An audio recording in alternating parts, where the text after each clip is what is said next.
Beautiful. Welcome everyone to another Port Jackson Securities webinar. We're joined by Jade Gas, another coal bed methane gas producing and production explorer in Mongolia. We've got Chris Jamieson, who's going to do a little bit of a presentation for us at the moment, and we'll get into questions at the end. So ladies and gentlemen, if you want to save your questions and just put them through into the chat at the end, we'll get into answering those. But Chris, thank you for jumping on board with Port Jackson today and having a bit of a chat about the Jade. We're very interested. Thanks, Lachlan, and good to be presenting, and always love an opportunity to sort of tell the Jade story, which, you know, the reason I came on board about a year ago was it resonated with me. It's a huge opportunity in Mongolia. Mongolia is a country, and I'll talk about it a little bit more in a minute, but it has incredible resources of coal, but no gas production. And what we're looking to do at Jade is build a gas industry with coal bed methane. And I'll talk to the intricacies of that through this presentation, but thanks for being with me today. So this is our disclaimer, which I'll leave for you to read in your own time. Some of you may have seen this morning, we did a release to the market regarding further exploration success in our coal bed methane permit. There was BNG, which is next to our Tavern Tolgoi coal bed methane project. And I guess this slide really just shows, you know, the excellent results that we have been having over the course of the last 12 months. It's been a very active period, and we've got wells that have delivered high gas content, excellent methane composition. We've booked a 2C contingent resource for 246 BCF gross unrisked, and now we're having exploration success as well. So I will delve into those things in a little bit more detail, but the results have been excellent. The BNG well that we discovered 35 meters of gassy coal in shows that the play itself that we have at Tavern Tolgoi is extending now over around 35 kilometers, which is quite a large area in which to have sort of gassy coals sitting in. So we're looking to sort of further expand that with more exploration wells. We've got a lot of catalysts coming up as well. We've got extended production testing happening, and also, and I'll talk about the downstream part of the value proposition later, but we've got a lot of mining companies and small towns and downstream customers that sit within 100 kilometres of the operation, the coal bed methane operation. So we feel that you know, the downstream side's looking very positive. We're about to start our extended production testing early next year, and we have strong support from the government. And also, as you can see in that last box, you know, the gas market dynamics are very strong at the moment, and Mongolia as a country is looking towards gas as a way to transition faster to renewable energy, and using gas as sort of that foundation energy source. So just a snapshot of the company.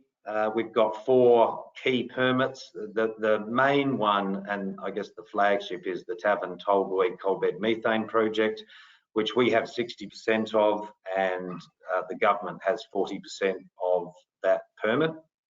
And that is the one that we've recently booked our contingent resource of 246 BCF on, and that's through the drilling of 4 wells or actually we're up to sort of 6 wells at the moment, but there were 4 wells that form the basis of that contingent resource booking, and we're continuing to expand out that play. Barron Narron was a recent acquisition, and it's a smaller permit, but it's adjacent to Tavern Tolgoi. And then Shivy and Eastern Gobi, you can see they've got quite sizable prospective resources, 2 TCF and 3.4 TCF, and these are more pure exploration permits. and we'll be looking to start exploring those, doing seismic and drilling those in 2023. In regards to the share price, you can see, you know, it's been pretty flat over the last little period. You can see the bump recently in September was the result of the contingent resource booking, and then since that the markets have been quite risk off. So, but we're back down at levels that are strongly supported. So I do see the share prices driving a real opportunity to get in now, and especially with what's coming up and the success that we've had. We've got cash at 30 September of 3.5 million, but we just completed a capital raising for $3 million as well. So we're well funded now, and that was oversubscribed. And we also had a cornerstone investor who's a large shareholder of ours over in Mongolia, which was a positive thing. The management team, we've got a very small team, but it's a high quality team. And they are focused on really pushing the company forward and driving results. Chris Whiteman, who's ex-Beach Energy, is head of commercial. We have Mark Pitkin, who's our main technical person. He's also ex-Beach Energy, and Mark worked at Origin early in the Queensland development of coal bed methane and worked specifically on Spring Gully. So he knows coal bed methane very well, and he's driving our program. And Justin Green is our financial controller and COSEC, and he's come out of the Duxton Group, and he helps me sleep a lot better at night, I can tell you that. In terms of the board, a very good board, well balanced. We've got Dennis Morton is our non-exec chair. Now, Dennis was the founder of Eastern Star Gas, which was sold to Santos for $1 billion, and that's coal bed methane focused. So Dennis has a lot of experience. Myself, my background is more around sort of M&A, investor relations. I sat on the executive at Beach as well, and came on board a year ago when this opportunity to come on board came up.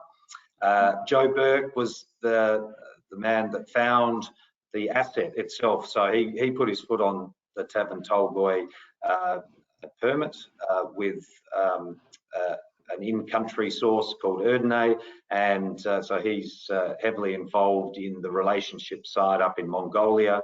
And then we've got Dan Eddington, who's an ex-broker and now sits on a number of boards and has a wealth of experience in transactions in ECM, the capital market side. And then Peter Lantham, who is also a very technical-minded person and a reservoir engineer, I believe. I hope that's right, Peter. And but he worked at Galilee Energy. He was the managing director and also worked at Origin and Eastern Star Gas. So it's a quality board. We're focused on really pushing the company forward, and we're all aligned in that regard. Yeah, excellent. And just on that, Chris, as you said, you came on last year. What got you most excited about joining the Mongolian coal bed methane, and more or less joining Jade for that? Yeah, so I mean, actually, this slide is it sort of supports the reason I came on. And I mean, Mongolia itself is a country that I think investors can get a little bit nervous about. But one of the things that really resonated with me is that the country only generates its energy, or predominantly generates its energy from coal, and a lot of that coal is brown coal, which is it's a sort of a lower calorific coal. A lot of the coking coal that they produce gets exported down to China and then brought back as electricity. So the government is focused on cleaning up its energy mix, and so to that end, we've got an opportunity to develop the Tavan Tolgoi coal beds and extract the gas out of that to bring gas into the system. And gas burns about 80% cleaner than brown coal. And at the moment, the government's committed to a renewables target of 30% of all energy to be driven by renewables by 2030. And really the main way that they can do that is by using gas as a foundation fuel.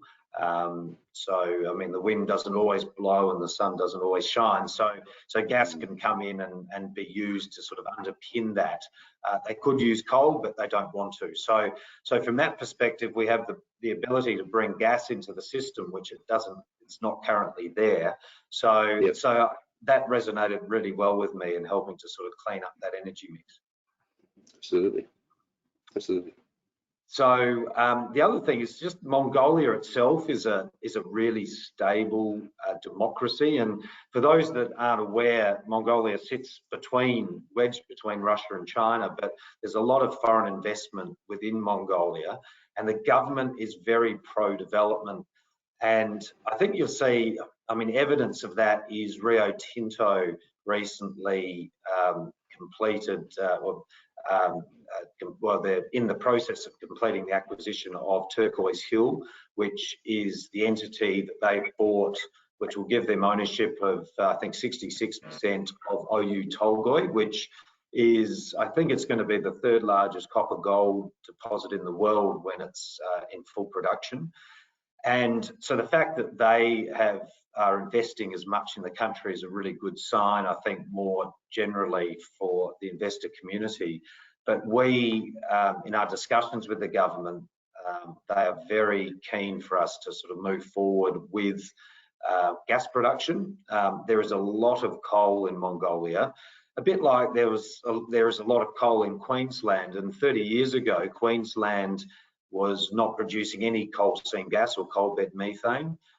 And today, Queensland is the largest, or Australia is the largest exporter of LNG, which comes from out of Queensland, comes from coal seam gas. So we've gone from no production of gas to 23 million tonnes, or more than a TCF of gas being exported every year out of Queensland. So we see Mongolia as a very similar sort of test case. I mean, it looks a lot like Queensland did 30 years ago. And so Mongolia really has the potential to produce large amounts of gas, and I believe that the Tavan Tolgoi permit that we have is showing all the signs that it can replicate what's happened in Queensland. And just in terms of the market in Mongolia, the gas market, they import gas as LNG, and it comes in from Russia. A lot of electricity comes in from China, from the south. And then the rest of, especially the capital, Ulaanbaatar, which has 3.2 million, about 1.6 million people. The country has 3.2 million. So half of the population lives in the capital, and they burn brown coal to generate electricity. And that creates a lot of health issues. You get a lot of clay particles in the air, and air quality, especially during winter, is really poor. So the government is really focused on trying to clean up that, that pollution that they experience in Ulaanbaatar, and the coal bed methane industry has the potential to do that, which is a really good thing. So I'll just move on to the permits, and as you can see, that's where Mongolia sits, and our permits are more, the main ones are to the south, in the South Gobi Desert. We also have the Shivi Gobi and Eastern Gobi permits. As I said, we've got 60%. Erdner's Methane is the government-owned entity, which has 40%. The permit itself has had a lot of drilling in it, because it has one of the largest coking coal mines in the world that sits within it, and that's called Tavan Tolgoi. And so what we're doing is drilling the extensions of that coal mine. As I said, we booked a contingent resource, 246 BCF 2C unrisked, and that's gross. So that in itself has given us a lot of confidence and impetus to sort of move forward with discussions with third parties about potential gas production down the track.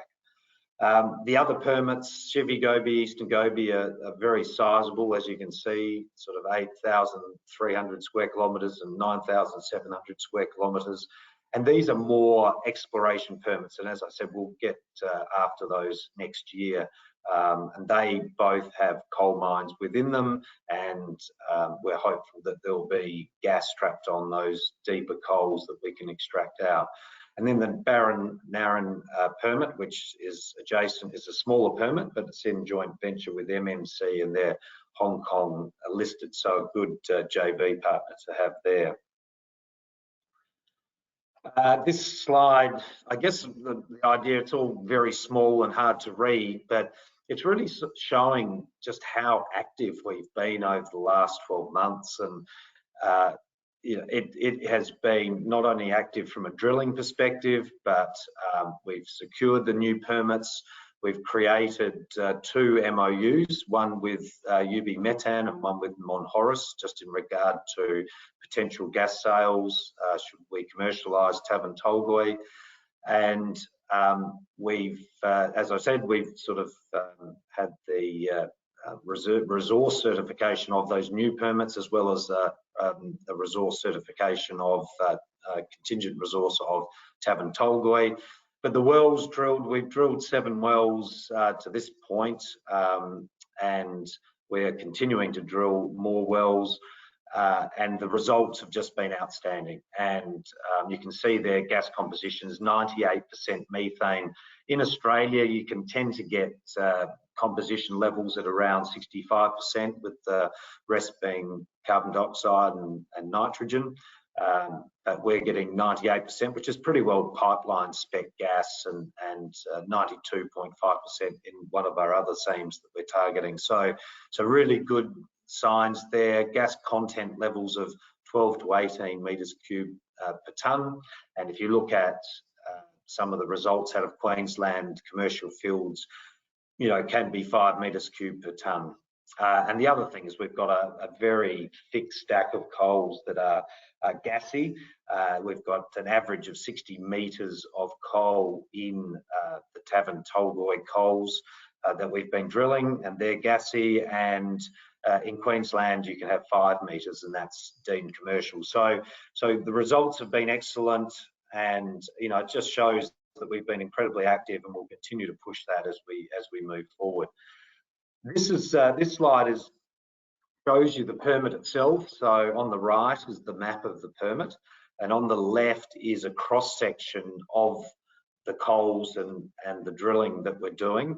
So these are 2 of the wells. The darker coloured seams that you see at depth are coal seams 0, 3 and 4.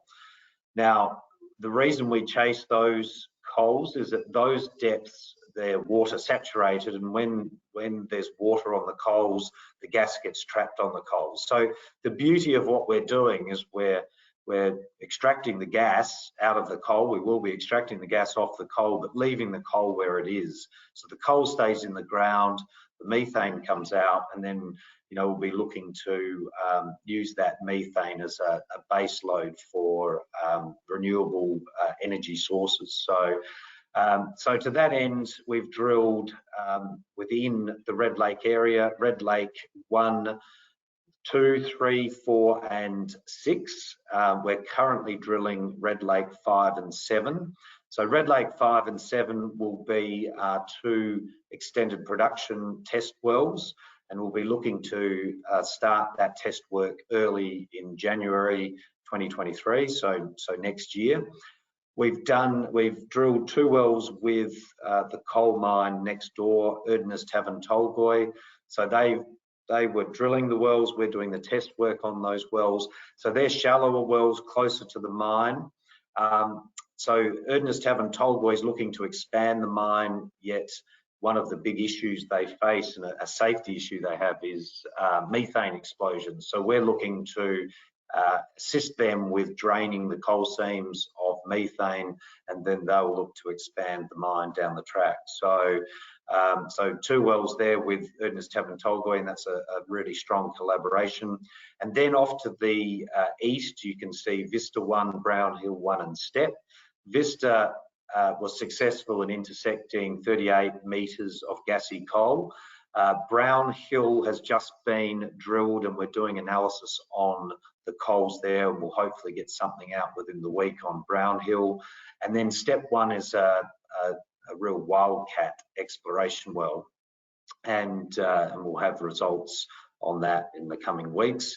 And then off to the west, you see BNG, the BNG project or permit, and BNG1 is the well that was recently drilled and had 35 metres of gassy coal. So you can see that along this large strike of about sort of 35 to 40 kilometres, we've had really good results in terms of gas within our coals. So the success rate that we've had has been high. Every exploration well's come in, and I do see the Tavern Tolgoi permit itself as more of a, it is exploration, but we're also at that stage where we're sort of appraising, because we know we've got a lot of coal and a lot of it is gassy, which is excellent.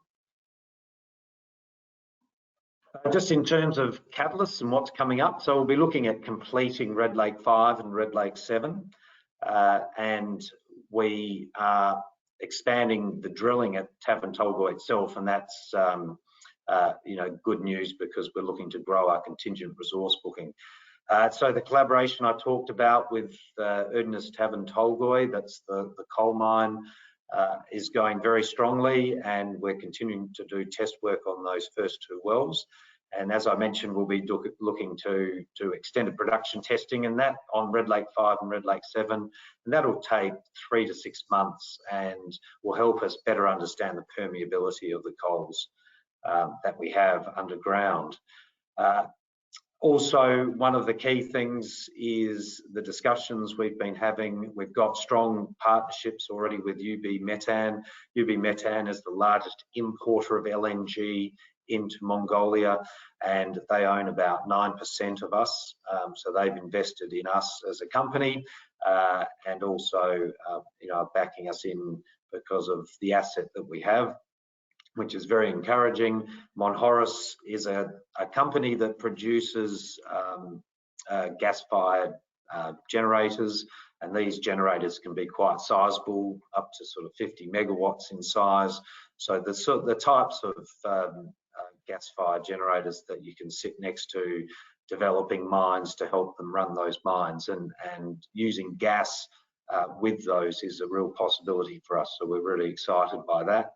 And Erdnest Tavern Tolgoi, as I talked about before, not just as a collaboration on methane drainage from the coal seams, but they're a massive entity and producing a lot of coal, and they've got a massive truck fleet as well. And we're talking, you know, there is the thought of converting those trucks from diesel to gas, and so if we can do that, that will be a good early target market for us. I'll just move on, and I mentioned the MOUs that we have with UB Metan and Monhoros, and within, I guess, 100 kilometres of Tavern Tolgoi, there's a need. We've assessed a need for about 500 megawatts of power. And look, when we get to full production at Tavern Tolgoi, we anticipate that we'll be producing anywhere from sort of 10 to 30 petajoules of gas a year, which will deliver up to sort of 300 megawatts of power equivalent, and that will satisfy a lot of the need. One of the things we're looking to do is build more of a renewable energy source, so it will not just be supplied by gas, but also with wind energy and battery as well. So we do see the future potential locally and in Mongolia as being very much about gas, but also with renewable sources. So just on the investor, I mean, I've touched on most of this. I guess just from, you know, my perspective, I see Jade Gas as it's a compelling investment opportunity, because the asset that we sit on has so much potential.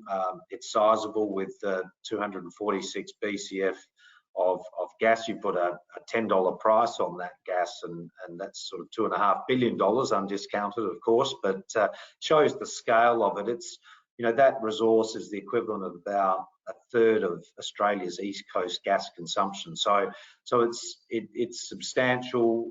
Commercial plays, it can be 50 BCF and up. So we're very excited by that booking, and we're really pushing forward with the future drilling program to not just sort of explore and expand the size of it, but to actually bring that contingent resource into a reserve. And that will be done. We'll be looking to start a pilot production program around the middle of next year, and that'll consist of 4 wells. So there's a lot of exciting news to come, and further value to be added to these permits. The whole global thematic around gas is very strong at the moment. We see, you know, markets over in Europe and the effects of the war with Russia, and the gas supplies. I mean, you know, gas prices are going up, gas is in high demand, and I think there is a real acknowledgement now that gas is a very key transition fuel into a renewable future. And, you know, I'm proud to sort of be part of a company that is looking to sort of be a key part of that transition. So I most probably leave it there, Lachlan, and sort of open the floor to questions if there are any.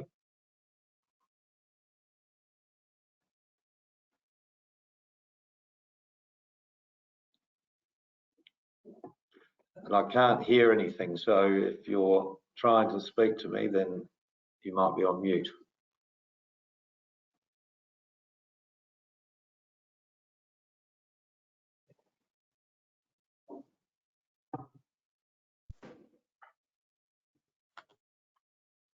You there? Yeah, there we go. That's much better. Got you. There we go, fixed it. Well, as we were saying, we spoke a bit about obviously Jade, but as I think a lot of investors know, currently there's a few Australian listed coal-based methane exploration companies out there in Mongolia in particular.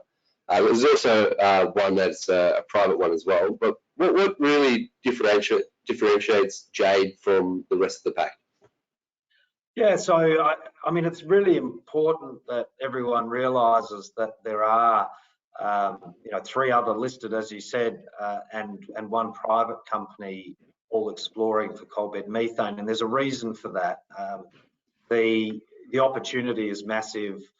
We actually want everyone to have success in the industry because we're looking to build an industry here.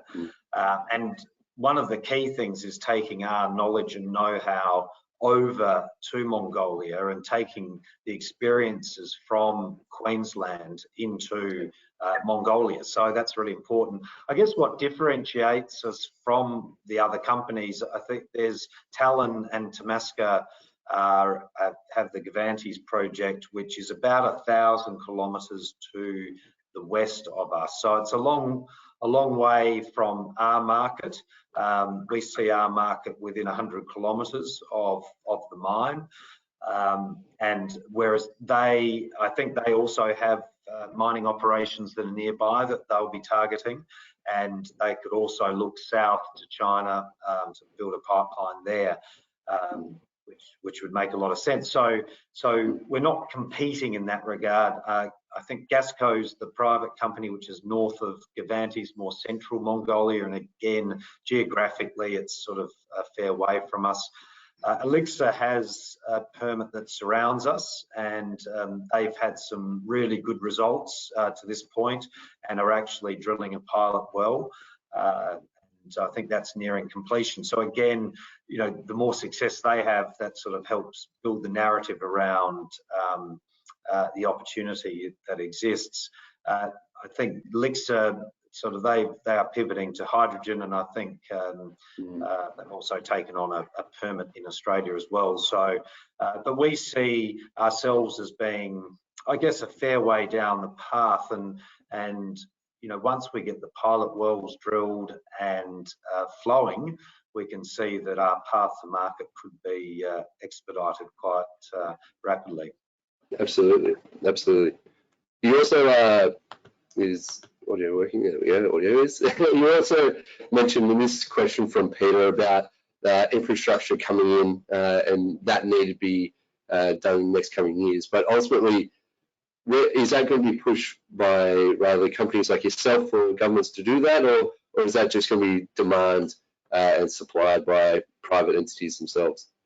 Yeah, so I think we're having a lot of discussions with, so Monhoris is a good example of, they produce these effectively small scale gas power stations. And there are other skid mounted LNG facilities that you can get down, and they cost sort of $20 to $30 million, but we believe there are some that are readily available within Mongolia and some over the border. The pipe and wellheads and all that sort of thing, come in from China, and that's quite easy to access. I think what we do see is if we scale this up and the infrastructure gets quite large, we'll be looking to a lot of the development banks. There's the Asian Development Bank and EBRD, and we've had discussions with them. Of course, we are looking to develop gas, and a lot of these development banks focus on renewables mainly, but I guess the thing is we're looking to displace the use of coal, and especially brown coal, and gas is 80% cleaner than that. So we're having really positive discussions with those banks, and we believe that the chance to get some funding out of them is a realistic one. And the other thing is that the road network around where we are is very good, all bitumenized, and you've got Oyu Tolgoi nearby, and the infrastructure there is pretty good. So initially we'd certainly be looking at compressing or liquefying the gas and trucking it if we need to the various markets, and then as we grow, we'll be looking to construct pipelines, and a lot of the mines are within that would take our gas are within sort of 5 to sort of 80 kilometres away, so those pipelines can be built. The other thing is that the electricity network, the grid itself, runs nearby to where we are, so we could actually construct a gas-fired power station on site and then connect right into the grid. So there's plenty of options there, and we believe the infrastructure is accessible and it's readily available. Yep, absolutely. We've got a question here from David. He asks, coming into the winter, it gets a little bit slow. What's the big news we should be expecting over the next couple of months? Yeah, so we still keep drilling through winter. I mean, it is cold. It gets down to minus 30 degrees. And what we do is we actually wrap the rigs a bit like a Christmas present. So there's ventilation and everything, so the workers continue on within the confines of the wrapped rig. So we'll still be doing drilling. We're looking at extended production testing in January. So that'll be the start of winter, and to that end, we've actually shipped off 2 production skids, which we had built in Brisbane, and they have been built with winter in mind. So they're very weatherproofed in that regard. So those skids will be arriving, late December, early January is what we're expecting, and they'll be used in the extended production testing.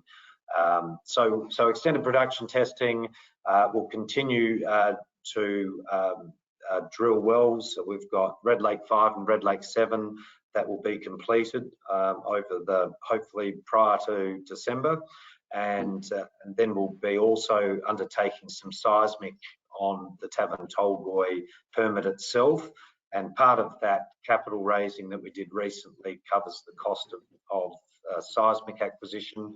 That's 2D seismic, and that will be to effectively help us understand, coal direction and where we want to drill lateral wells as part of the pilot program. Yep, absolutely. I think I answered a few other questions in there that people asked, but I've got one as well. And ladies and gentlemen, you can always submit questions at the moment. We'll read them out for you. But how has, Chris, how have yourself and obviously Jade been cooperating with the Mongolian government? Obviously, they've been very open to the fact of gas production, but what have been the most recent steps and what it looks like to be the steps going forward with regards to them? With the government? Yeah. Yeah, so the government, we've had a number of meetings. We've got a team in Mongolia, we've got an office, and we make sure that we are communicating regularly with not just the government but also the regulator over there, MRPAM. The government has basically said, please, if there are any hurdles, we'll have them removed. They're very keen to expedite the gas industry, and they do understand what's happened in Queensland. I'm not sure whether they fully understand the size and the scale that Mongolia could be in terms of gas production, because it could be quite huge. But they're coming up the learning curve on gas. They understand hard rock mining. But gas is a new industry for them and will be a new industry. But so far, very positive, and and the support that they're showing is, couldn't be better. I mean, I have a look at the government in Australia, and we've got gas prices going up on the East Coast, and they seem to want to always put gas reservation in, and rather than invest in the exploration side of it. Whereas this government understands that the only way they can build a gas market is to invest in those smaller companies, like us and Elixir and Tabasco and Talon. So they understand that. They understand you build an industry that way. I think the Australian government needs to sort of take that on board a little bit, because if we had more gas in the system, then which is still a necessary fuel, then you would see gas prices at a more reasonable level now. Absolutely, yeah, absolutely. We've got one follow-up question through from Elvis. They ask, Chris, you said there is gas resource booked for 240 BCF. Is that commercial, and will it get bigger? Yeah, look, I mean, I mentioned before that anything around 50 BCF and up is commercial, and 250 BCF is, I mean, that is a significant number. Will it get larger? Well, we hope so. I mean, the drilling that we've had, the exploration success that we're having, we'd be hoping to put some more wells in and around those successful exploration wells to add to the resource. So we believe that, so the 246 BCF is really only a small portion of the permit itself. And so there's plenty of other areas for us to continue the exploration program on, and we'll do that. We'll also be drilling in Shivi and Eastern Gobi. But it is, like I said, if you place a $10 a gigajoule price, which is sort of East Coast wholesale in Australia, and it's higher than that in Mongolia at the moment, but that does put just a undiscounted value of about $2.5 billion on that particular on Tavan Tolgoi resource itself. So however, you do need to develop it, and that's why we're moving forward with the pilot production program. But yeah, we couldn't be happier with the size of that. That's absolutely. Well, that's great. Well, I think that's all for questions for the moment. Chris, is there any final comments you want to say? No, I mean, thanks for having me on. It's just great to have an opportunity to, reach out and tell the story. It's, it's a great story, and it's, it resonated with me and got me on board.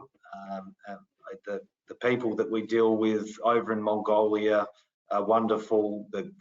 It's all tailwinds. Everything's positive about it, and the work that we've undertaken to this point is all leading to, you know, value accretion to a point that, you know, I get excited about sort of telling the story, and it's hard to sort of, yeah, I know, it's hard to sort of try and get people to believe how good this thing is. But it is good. You know, we're forging ahead. We're making sure that we're not leaving any stones unturned in terms of analysing the coals that we have to make sure that when we move to the pilot stage that this thing is successful. So I think it is a compelling value proposition, and you know, I hope that everyone else feels the same. I think you've done an amazing job today. I have to commend you. So thank you very much, Chris, and thank you very much, Jade, for coming on today on Port Jackson Securities. Ladies and gentlemen, you can always watch the recording on our website. But apart from that, that's been another presentation from Port Jackson. I'm Lachlan Callahan, and we'll see you next webinar. Thank you very much. Bye. Thank you.